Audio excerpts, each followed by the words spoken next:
coaches, trainers, doctors, administrators, and athletes understand that cheerleading is a sport that risks injuries. But much is being done to make sure these athletes stay out of harm's way. Jumping, stunting, tumbling, and dancing. The elements of cheerleading that make this quickly evolving sport so electrifying are also those that make the activity so dangerous. It was the beginning of October. I was doing a full lap practice. I was doing it by myself for the first time in the routine. I broke my fibula and I shattered my talus.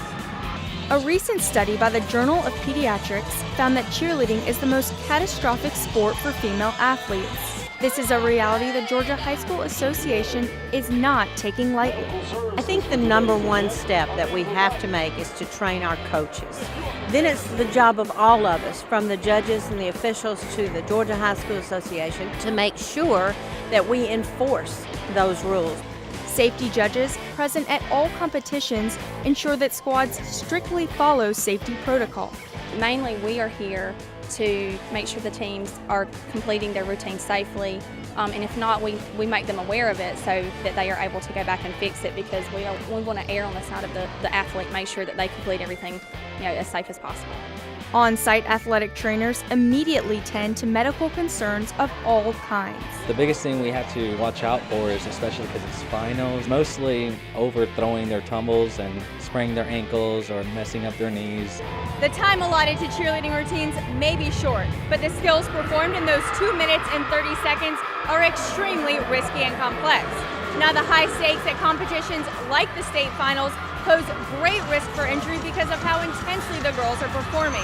That's what makes properly warming up and conditioning, like you see the squads doing right behind me, so crucial to injury prevention.